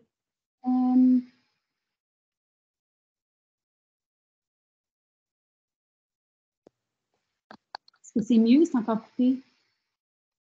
Non, non, ça a été mieux juste une seconde. Bon, on va faire avec. Oui, on fera avec. C'est peut-être à partir des réglages de nos... Moi, si j'ai travaillé dans un 12 par 16, j'oublie un 4 par 3, le ratio. Okay. En tout cas. Donc, les élèves qui vont continuer à écrire au son, même s'ils sont plus grands, ça m'inquiète un peu moins parce qu'au moins, je suis capable de lire le message. Ça ne veut pas dire que je ne fais rien avec ça. Là. Ça ne veut pas dire que les élèves qui écrivent au son, rendant 7e, 8e, que c'est encore typique, puis je les laisse faire. Non. Mais c'est déjà mieux que l'élève qui n'arrive pas à enchaîner quoi que ce soit ou bien qui va écrire des consonnes sans aucune voyelle. Parce que ça, je ne suis pas capable de déchiffrer un message comme ça. Donc, j'ai besoin de savoir quel type d'outils de rémédiation que je peux utiliser. Dans certains cas, les prédicteurs vont aider. Ils n'aideront pas en grammaire parce que ça va te donner le temps de verbe que tu écris le plus souvent à ton ordi. Mais là, si tu veux écrire « il avait » au lieu de « j'avais », ça va te donner le « avait » avec le S parce que c'est l'occurrence la plus fréquente à ton ordi, par exemple. Donc, ce n'est pas toujours utile, mais les prédicteurs sont bons pour les élèves qui sont capables de trouver au moins le début du mot ou la première lettre du mot. Puis ensuite, on parle de motivation puis la confiance. Puis l'élève, là, c'est pas en aimant lire qu'il est motivé, c'est en sachant comment lire qu'il va être motivé à lire davantage. C'est comme ça qu'on devient des gens qui aiment lire. Puis malgré le fait qu'on peut être très, très bon, peut-être qu'on ne choisira pas de lire le samedi après-midi des romans de 600 mots. C'est pas ça le but. Le but, c'est de les amener à être des lecteurs compétents qui vont pouvoir choisir de lire pour le plaisir ou pas. Puis il y a plein de gens qui ne lisent pas pour le plaisir, mais qui sont tout le temps en train de lire. On lit toujours de ce temps-là. C'est impossible de passer une journée sans lire. Dès que tu regardes un écran, tu es en train de lire. Donc, en sachant quelle est l'origine des erreurs ou des types d'erreurs, on les regarde dans leur ensemble parce que des fois, en réglant une règle lexicale, je viens d'annuler 10 des erreurs que l'élève va avoir faites. Donc, j'ai besoin de regrouper puis de trouver les tendances que mes élèves que mon élève est en train de faire. Ça va? Donc, je veux enseigner les lacunes pour bâtir la confiance, compensant les difficultés et améliorer leurs compétences. T'sais? Si j'enseigne ce dont ils ont besoin, les difficultés sont réduites. S'ils sont plus confiants, ils vont être compétents, mais ça prend une compétence de base d'abord. On ne peut pas être confiant quand on sait qu'on a de la difficulté. Donc, ils ont besoin de votre rétroaction. Le facteur le plus déterminant dans le succès de l'élève, là, c'est pas suivre un outil ou un autre, ou bien une série de livres ou un autre, ou bien des leçons toutes prescrites ou un autre. C'est la rétroaction de l'enseignant. Puis pour être capable de donner une rétroaction corrective efficace, immédiate, l'enseignant doit savoir comment ça fonctionne pour être capable de s'ajuster sur le champ. Puis de dire à l'élève, « Ah, tu as lu ça? Voici, je comprends, mais c'est ce bout-là qui te pose un petit problème. Voici, je te l'ai expliqué. » C'est vraiment, vraiment important. Donc, votre rétroaction corrective, on a résumé qu'est-ce qui est, disons, à faire, à ne pas faire, puis quelles sont vos responsabilités, puis les responsabilités de l'élève. Puis vous pouvez le télécharger justement à plusieurs endroits, là, soit dans le Drive ou bien dans la boutique Réussir ou dans le Google Drive de IDAO, qui est l'Association internationale de dyslexie de l'Ontario. En fait, c'est comme un signe que vous pouvez imprimer recto verso pour vous autres. Donc, avant, OK, ça, j'arrive dans le avant, là, on les voyait, ces images-là sont en anglais, là, mais on avait là, Chunky Monkey, puis on avait Lips the Fish, puis on disait, get your mouth ready, puis on traduisait ça en français, puis on s'en servait. Le but ici, c'est pas que vous lisiez la diapositive, vous l'avez en grand, mais on remplace ces stratégies-là par des stratégies favorables qui sont aussi partagées avec vous. Okay? Donc, qu'est-ce qui aide à l'élève? C'est toujours de passer par le code. C'est toujours d'aider à l'élève à savoir décoder, puis de comprendre, puis de faire un travail sur les mots avant au niveau de la compréhension. Okay? Il y a un signet qui s'imprime aussi en affiche. Les stratégies de lecture, il y en a moins que ça. Je pense qu'il y en a 5-6. C'est vraiment moins grave que ce que je vous présente tout de suite. On a des stratégies de lecture que si on passe par ces étapes-là, l'élève va être capable d'arriver à lire. Puis si l'élève n'arrive pas, c'est là que ça m'inquiète un peu plus. Donc, l'élève qui peine à lire toujours, comme on a discuté au jour 1, là, c'est cet élève-là pour lequel je vais peut-être faire un suivi plus poussé pour une intervention spécialisée. Ça va? Donc, quand on me demande, bien, ça prend quoi pour que l'élève soit capable de bien réussir à lire? Ça prend des connaissances sur le code, ici. Ça prend des connaissances sur le mot. Puis chacune va influencer en quelque sorte un élément de l'autre. C'est pas linéaire. Ce qui veut dire que quand j'enseigne un peu d'informations, un peu de compétences sur le code, c'est pas en faisant une leçon que demain j'en enseigne une autre, puis la journée après, ça veut dire que tu en connais deux. En faisant ces deux leçons-là, ça va même vous déboucher sur beaucoup plus d'autonomie parce que ça va s'infiltrer dans les autres choses que les élèves vont être appelés à lire. Donc, plus on enseigne à partir de ce qui est le plus fondamental, le plus simple, en lecture ou en écriture, mieux ça va aller plus tard. Mais ce n'est pas parce qu'on peut le lire qu'on va nécessairement pouvoir l'écrire.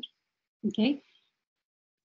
Ici, là, ça part du diagramme d'avant de Kilpatrick, puis moi, je ne peux même pas le lire, mais ce n'est même pas ça qui est important. Vous allez l'imprimer sur une page 8,5 par 11, vous allez pouvoir le lire.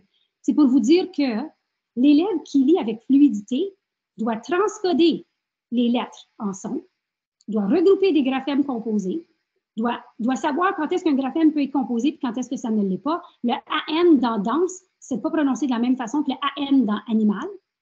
On doit avoir des connaissances sur la grammaire, sur le sens, sur savoir épeler, lire des mots hors contexte, mais des homophones en contexte aussi, lire des fois des mots qui s'écrivent de la même façon, mais qui se prononcent de façon différente. Si je disais les présidents président, puis je dois avoir une connaissance sur le vocabulaire. Puis tout ça, il y a des flèches qui sont unidirectionnelles, puis il y en a qui sont bidirectionnelles. Puis c'est trop complexe pour que je puisse le rendre linéaire. Mais les chiffres que vous voyez, c'est que c'est quelqu'un qui a résumé toutes les études qui ont démontré l'interaction entre ces éléments-là. Donc, ce n'est pas pour rien qu'on doit faire des leçons là, dans le bloc de littératie, qu'on intègre de tout là-dedans, qu'on passe un moment à faire de l'explicite, mais qu'on y revienne au courant de notre journée. Il faut réinvestir ce qu'on a enseigné aujourd'hui, ce matin, puis ce qu'on a présenté hier, puis la semaine dernière, basé sur ce qu'on va rencontrer, parce que la lecture, là, vraiment, la lecture et l'écriture, c'est transcurriculaire. C'est dans toutes les matières. Donc, si on a accès à revenir sur des patrons sur lesquels on s'est arrêté le matin, bien, revenez là-dessus avec vos élèves, surtout les plus jeunes. Okay? Là, je vous parle justement quand on est dans la période d'apprendre à lire. Quand ils vont savoir lire, puis là, on passe d'apprendre à lire pour apprendre. Là, c'est autre chose. Là, on peut se fier sur le sens. Là, on va donner des textes à l'élève, dire comment tu as fait pour savoir quel mot, qu'est-ce que ça voulait dire ce mot-là dans ce paragraphe-là. Mais encore faut-il qu'il y ait des paragraphes dans lesquels on n'a pas plus de mots qu'on ne connaît pas que de mots qu'on connaît. Donc, on ne veut pas avoir des paragraphes qui sont remplis de mots nouveaux pour l'élève. Mais s'il y en a un ou deux dans un paragraphe, puis l'élève sait lire, il y a peut-être des indices qu'il peut utiliser. Ça, c'est la stratégie d'un lecteur déjà confirmé. Okay? Donc, c'est ce que vous et moi, on fait, mais ce n'est pas ce qu'on peut demander à l'élève qui est en train d'apprendre à lire de faire pour se dépanner. Ça va? Donc, je vous ai promis un petit moment où on parlerait là, des différences du français et de l'anglais, puis ça va être rapide. Donc, en français, vous savez, on a 26 lettres, on a 36 sons, on a à peu près 130 possibilités de faire des graphèmes différents. Okay? Donc, les lettres sont combinées de différentes façons, on a à peu près 130 graphèmes. En anglais, on a les mêmes 26 lettres. On a 44 sons, mais vraiment, c'est pas vrai qu'il y a une différence de tous ces sons-là là, entre le français et l'anglais. C'est pas mal ceux qui se terminent en « e », donc les autres, ils vont jumeler la voyelle avec le « e » que nous, on ne fait pas. On les considère comme des phonèmes distincts. Puis, on a 250 possibilités de graphèmes. Donc, à partir d'aujourd'hui, on arrête de dire que le français, c'est difficile. C'est pas plus difficile que l'anglais. On a juste plus de terminaisons silencieuses à la fin des verbes parce qu'en anglais, le GH, des fois, c'est un « des fois, c'est un « g », des fois, c'est un « j », puis des fois, c'est rien.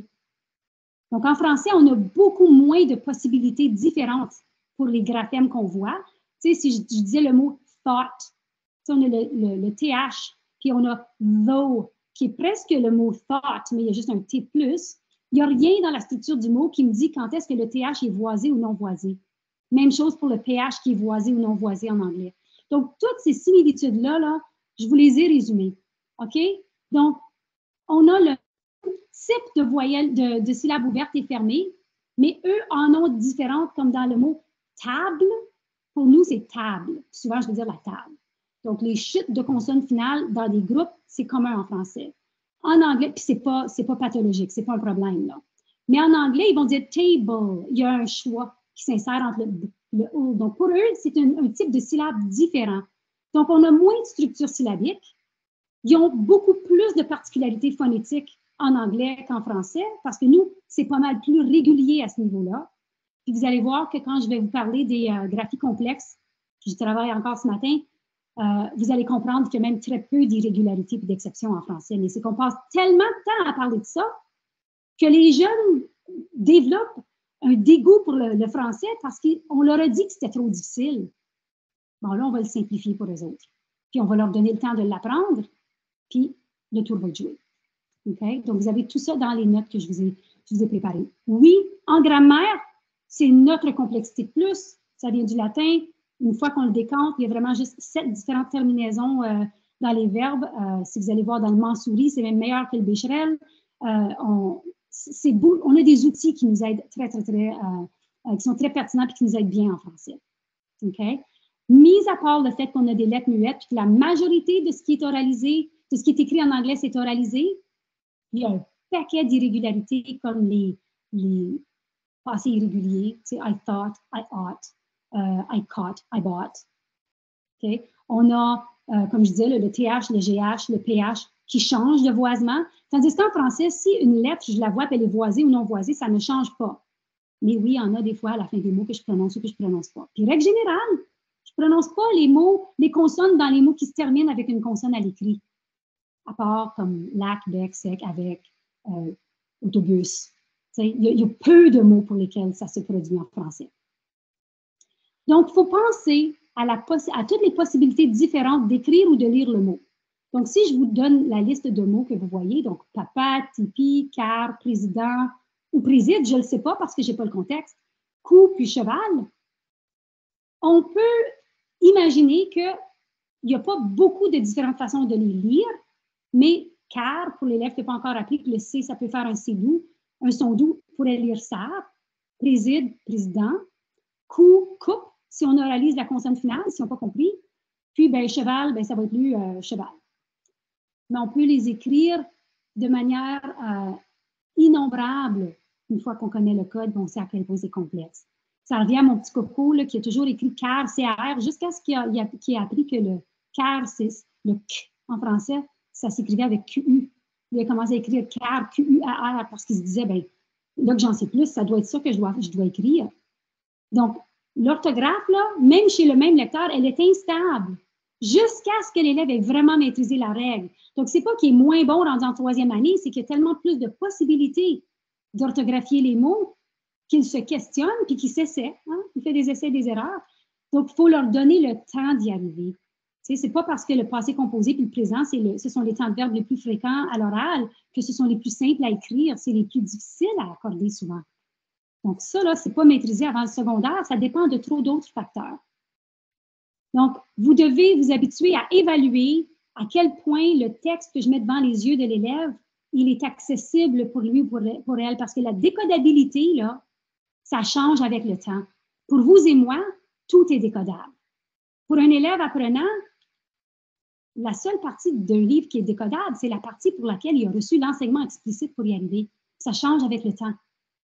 Et oui, il y a des mots qui sont plus transparents que d'autres. Par transparent, je veux dire, c'est le mot avec. Un son, une lettre. Okay? Mais le mot dans, 2 sons, 4 lettres. Okay? Examen, 6 sons, 6 lettres. Mais on a une lettre qui fait 2 sons, puis on a 2 lettres qui font un son. On a des degrés de complexité comme ça. Donc, vous avez des liens vers des outils qui nous permettent de mesurer la complexité des textes. Puis, je vous invite à le faire parce que même en 10e année, j'ai fait cet exercice-là avec mon fils. Puis, il y en a qui ont suivi d'autres de mes formations où j'en parle. C'est un texte qui était présenté à un examen, puis je vous assure qu'il n'y a personne dans la salle de classe. J'aurais même pas réussi l'examen moi non plus parce qu'il y a trop de mots que je ne connaissais pas. C'est un texte qui n'est pas écrit dans un vocabulaire accessible. Donc, il ne faut pas réduire le vocabulaire parce que les élèves sont moins intelligents. Il ne faut pas mettre des textes devant les yeux des élèves qui sont tellement plus, qui excèdent ce dont ils ont appris ou ce auquel ils ont été exposés, parce que là, on ne les met pas en situation de réussite. Okay? Donc, vous avez ce récapitulatif-là pour vous aider à prendre des décisions. Ce n'est pas parce que je veux que vous partiez à l'analyse de tout ce que vous avez dans votre salle de classe, on le fait le gros du travail. Mais au moins, devant deux types d'erreurs, vous allez dire ça m'inquiète plus que ça. Ou ça doit être à cause de ça. Ou je me souviens plus, je vais aller voir dans mes notes des instituts d'été parce que la réponse est peut-être là-dedans. OK? Donc, en plus des fiches d'appui pédagogique, vous avez accès à télécharger une liste de tous les graphèmes en anglais et en français qui sont peut-être prononcés d'une façon identique ou pas, mais avec des exemples de mots pour vous aider à faire la part des choses. Puis vous allez voir ce qui existe seulement en anglais puis ce qui existe seulement en français. Ça va vous permettre de comprendre les productions de vos élèves. Puis, à l'inverse, on a une deuxième liste qui prend les sons. Puis les sons peuvent être écrits de combien de différentes façons en anglais versus combien de différentes façons en français. Le son K, il peut être écrit C, CH, K, QU. Il n'est pas écrit CC. Ça, je l'adresse dans la suite d'alphagraphe parce que CC, là, c'est seulement 2 C durs ou un C dur puis un C doux.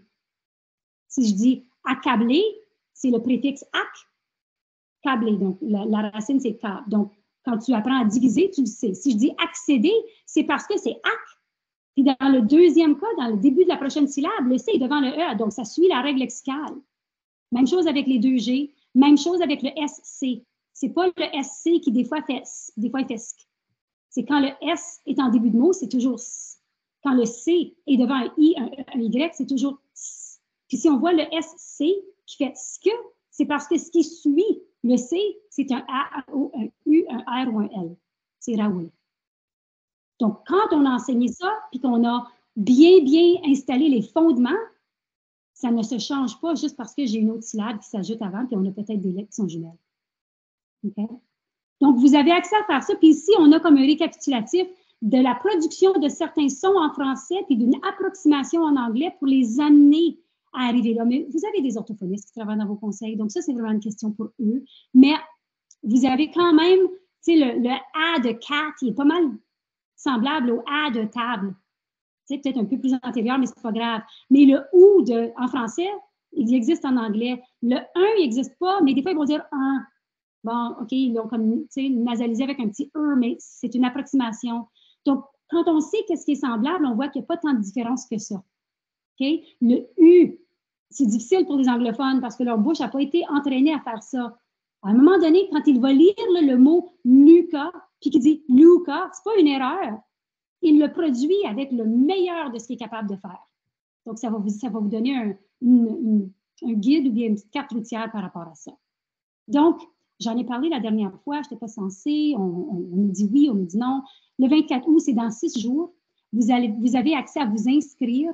Il va y avoir tout un lancement de ressources qui vont être disponibles avant la rentrée. Puis, ce site-là va continuer à être mis à jour chaque semaine pour l'année qui vient, sinon pour plusieurs années, avec des webinaires, des stratégies, des ressources, des moyens de pister le progrès. Donc, le lancement, ce n'est pas très long, je pense que c'est une demi-heure, c'est jeudi prochain. Donc, je ne sais pas dans quel milieu ça va être affiché. Moi, je vais certainement le partager dans mes milieux. Donc, vous avez dans vos documents là, les moyens de suivre soit ma page Facebook, la page de notre école à l'Université Laurentienne. On va partager ça, mais si ça vous intéresse de savoir qu'est-ce qui s'en vient, c'est vraiment, vous allez avoir accès libre à tout ce qui va être placé sur ce site-là. Puis c'est dans le but de vous aider à intégrer toutes les nouveautés du curriculum à votre enseignement. Donc, sur ce, écoute, je vous laisse la parole. Je vous remercie de votre écoute attentive. en ce jeudi qui est peut-être, je ne sais pas, dans les 2 dernières semaines de vacances pour certains. Je vous trouve vraiment très engagé de vouloir parfaire vos connaissances. Puis pour certains, c'était peut-être plus de la revue parce que vous m'avez déjà entendu dire certains propos, mais je suis très, très reconnaissante parce que c'est pas tout le monde qui choisit d'investir dans leur connaissance pour le bien de l'élève. Puis je vous salue là-dessus. Alors, il y a une question de Marie-Josée. Le fait de donner des mots de vocabulaire en devoir et dictée facilite-t-il la maîtrise de ces mots? Si oui, faut-il en donner isolés ou dans des phrases? Elle l'enseigne au niveau 3-4.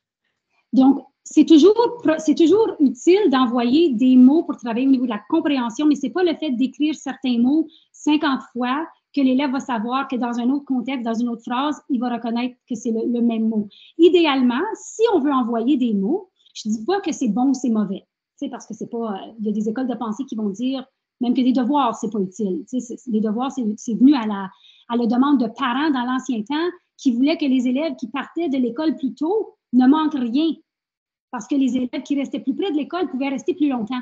Donc, c'était pour pallier cette lacune-là. Ce n'était pas pour l'élève qui a plus de difficultés, qui en fasse plus à la maison, parce que ça, c'est certainement pas un moyen de le motiver à rester engagé à sa scolarité. Mais si on choisit d'en donner, les mots de vocabulaire qu'on veut faire pratiquer, on doit les avoir présentés. Pratiquer comment? À lire, à écrire. Si c'est pour l'écrire, on ne peut pas envoyer des verbes parce qu'il faut les faire en contexte. C'est pas vrai qu'en 4e, les élèves sont capables d'écrire tous les verbes à tous les modes et tous les temps, malgré le fait qu'on veuille que ce soit ainsi. C'est pas vrai. Donc, je peux seulement envoyer quelque chose qui relève d'un enseignement explicite. Je donne un exemple. Si j'enseigne le pluriel, OK? Puis je dis à mes élèves, là, je vais vous donner une dictée. Mais dans la dictée, vous devez choisir si on met un S ou pas. OK, mettons que j'ai affaire à des plus jeunes. La seule chose que je vais compter, je peux lui demander d'écrire tous les mots. Ça va prendre plus de temps là, à passer à travers la dictée. Si l'élève a écrit tous les mots, la seule chose que je peux compter, c'est les pluriels. Si je décide de compter tous les mots, puis je fais un total sur 20 sur tous les mots, il y a un paquet de mots qui n'est pas apte à écrire correctement, puis ce n'est pas nécessairement en lien avec le vocabulaire ou le mot, ça peut être tout en lien avec les accords pour lesquels il n'est pas encore prêt. Donc, dans la suite de ce que je propose, vous allez avoir la hiérarchie des compétences syntaxiques en grammaire, de la plus facile à la plus difficile, puis c'est quoi le taux de réussite attendu? Parce que si en 5e année, c'est 37% des élèves qui peuvent faire accorder le passé composé, c'est ça mon niveau 3. C'est pas 100% qui est mon niveau 3. Donc, je sais que j'ai pas vraiment répondu à la question. Je suis pas là pour dire c'est bon, c'est mauvais. Je suis là pour dire si tu l'envoies à l'école, à la maison, assure-toi que tu saches pourquoi tu l'envoies, qu'est-ce que tu demandes à l'élève de faire, puis que tu aies fourni tout l'enseignement explicite dont il y a besoin parce que ce n'est pas nécessairement les parents qui savent le faire. OK? Est-ce que vous pouvez mettre le lien du lancement du 24 août dans le chat qu'elle demandait? Je ne sais pas si vous l'avez. Je n'ai pas de lien. Je vous dis qu'en ce moment, au moment où on se parle, le site web, je pense que c'est www.onlit.org, mais je ne suis même pas certaine parce que ça peut changer, mais en tout cas, je suis certaine là, que vous allez le voir, mais je vais absolument partager ça peut-être avec Simone ou avec Louis quand on le saura. Vous allez le savoir.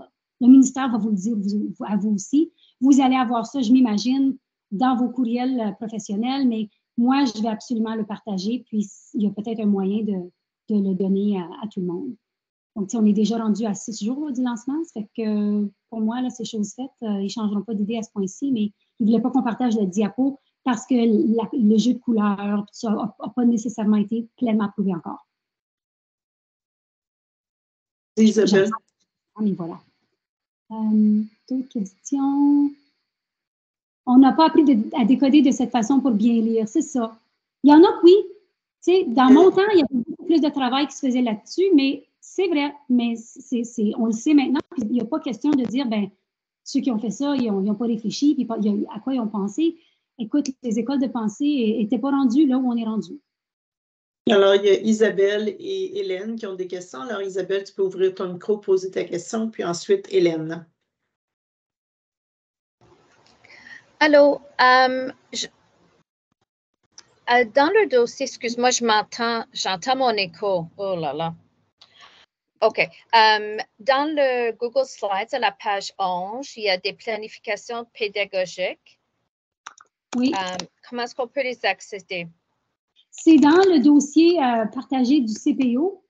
Et puis là, je pense que je suis en train de répondre à ton message en disant, je suis désolée, je n'ai pas d'accent. Je suis un ordi qui ne parle pas français. Mais oui, effectivement, ça devrait être dans le on a un deuxième dossier. Est-ce qu'il y a un lien? Ben, c'est dans le lien, parce que là, je suis perdue dans tout. OK, je vais le remettre, le lien, Isabelle. Je viens de le remettre. Poser ta question, merci. Oui, je viens de le remettre. Tous les liens sont là, donc, mais je vais mettre juste le Google Drive. Ça va peut-être vous faciliter la tâche. Puis dans ce Google Drive, dans ce dossier Google-là, il y a d'autres dossiers. Donc, il y en a qui sont un partage du CPO, partage de Providence, partage de... J'oublie. En tout cas, donc c'est là. Parfait, merci. Hélène, tu peux poser tes questions. Puis ceux qui veulent quitter, n'oubliez pas de compléter le sondage de satisfaction, s'il vous plaît. Oui, bonjour, c'est Hélène. Au début de la présentation, vous avez partagé des fiches pour vérifier la compétence en écriture. J'enseigne en première année. Si l'élève connaît les lettres, les sons, des mots, est-ce que c'est la même dictée qu'on donne en septembre, en janvier et en mai pour voir le progrès? C'est seulement une dictée de sons. Donc, tu présentes les sons. Ça, tu peux le faire à toute la classe. Ça, c'est la beauté de celle-là. Tu peux dire à toute la classe, tu présentes les sons, puis tu leur demandes d'écrire sur une page en ordre. Tu peux peut-être leur donner de 1 à je ne sais pas quoi. Combien de différentes façons est-ce que tu peux écrire le son K, le son P? OK? Tu leur demandes d'écrire ça. Ça fait le tour des conversions phonographémiques. Puis l'inverse de ça, c'est de leur présenter les lettres de manière aléatoire. Donc, les grilles que je vous ai partagées sont organisées en ordre alphabétique parce que moi, quand je donne cet exercice-là, je veux être capable de repérer facilement les lettres. Mais je ne veux pas les donner dans le même ordre chaque fois à l'élève parce que là, il va les apprendre. Donc, tu prends un jeu de cartes, là, on a des cartes qui sont disponibles avec, vous en avez dans vos classes, là, mais on en a à télécharger avec Alphagraph. Tu vas prendre le code que tu as enseigné, tu vas juste passer en revue ce que tu as enseigné, donc tu ignores tout ce qui est composé pour l'instant, ou tu l'intègres si tu l'as enseigné. Puis là, tu vas demander à l'élève, tu vas dire, tourne une carte, puis ensuite, tu vas me lire la carte. Puis toi, tu vas cocher. Puis ça va être facile à le trouver parce que c'est en ordre alphabétique. Parce qu'idéalement, tu changes l'ordre pour l'élève. On aurait pu avoir fait un outil très rigide dans lequel il faut présenter les lettres dans un même ordre, mais ça ne donnait pas la flexibilité de seulement présenter ce qu'on veut. Puis le but, ce n'est pas d'arriver à un score particulier, c'est de faire l'inventaire pour dire qu'est-ce qui me reste à enseigner. Ou un élève, si toute ma classe, on réussit brio, là, ils connaissent toutes les 26 lettres, le nom, le son, en anglais, en français, tout ça, puis il y en a un qui en connaît 3, bien, ça m'inquiète. Donc, c'est ça le but de cet exercice-là. D'accord, merci. Que faire d'une classe d'élèves de 2e année qui n'ont pas un niveau de jardin en lecture? Un instant, je suis en train de lire. C'est une grosse partie la barrière linguistique. Donc, tu t'interroges bien. C'est le pourquoi. Si c'est la langue, il faut qu'ils apprennent la langue. On ne peut pas lire mieux que ce qu'on est capable de comprendre. Moi, je peux lire en espagnol, mais mes compétences en espagnol sont quand même assez limitées. Il y a un paquet de mots que je vais décoder à la française, mais que je n'aurai pas décodé correctement et que je n'aurai pas compris. Puis il va y en avoir d'autres que je vais réussir. C'est la même pour eux autres. On a la question là, des élèves qui ont peut-être manqué les fondements au niveau de la rétroaction de l'enseignant parce qu'en pandémie, il était derrière un écran. Donc oui, on reconnaît qu'il y en a que ça va leur prendre un peu plus de temps, mais je ne sais même pas c'est quoi un niveau de réussite jardin. Parce qu'il n'y a pas de niveau de réussite, ça dépend de ce qui a été enseigné, puis ça dépend de l'exposition de l'élève.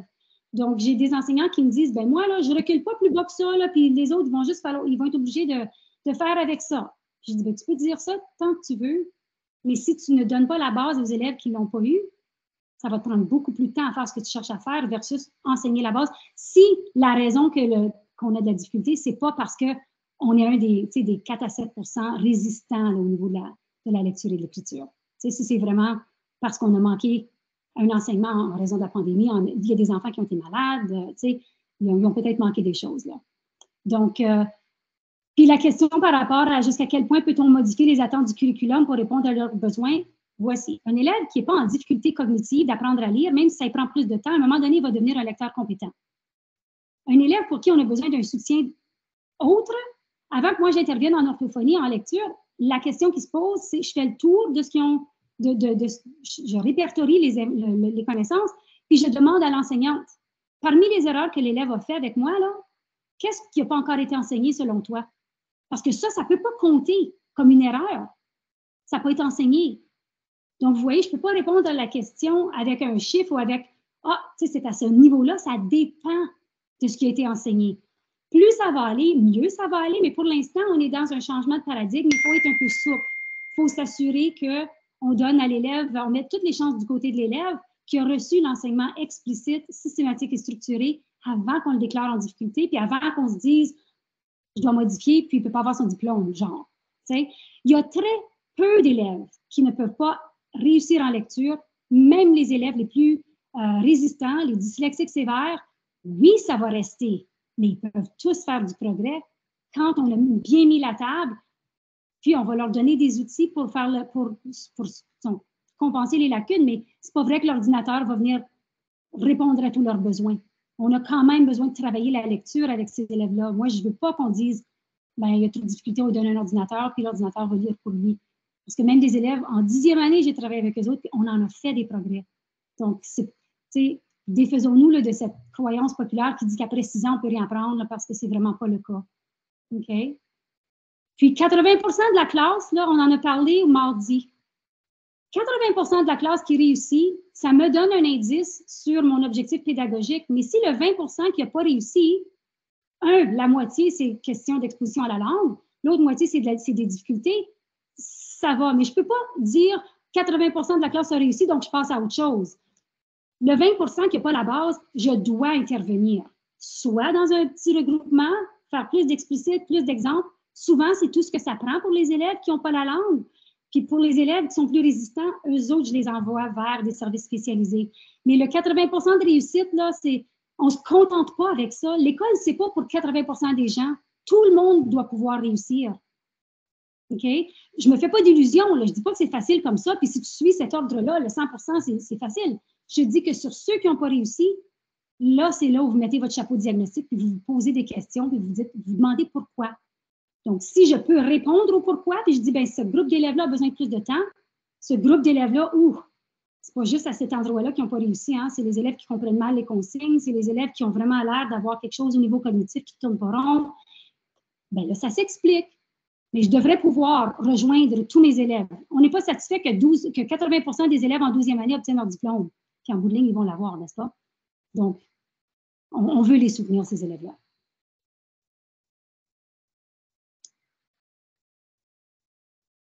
Est-ce qu'il y a d'autres questions que je ne vois pas? Je n'ai pas défilé loin là, dans le chat. Non, ça va. Je ne pense pas qu'il y a d'autres questions. Donc, la formation est terminée. Je vous inviterai à compléter le sondage de Mme Miner-Corriveau et le formulaire de rétroaction. Je remets les liens dans le chat. Je vous invite à quitter la rencontre si vous n'avez pas de questions. Pour ceux qui se posent la question, qui n'étaient peut-être pas là mardi puis mercredi, le sondage là, qui mène vers un sondage qui porte sur les outils qu'on a, c'est vraiment là pour que nous, on sache comment mieux vous aider. Ce n'est pas obligatoire, mais si vous le remplissez, ça nous donne une idée d'où aller.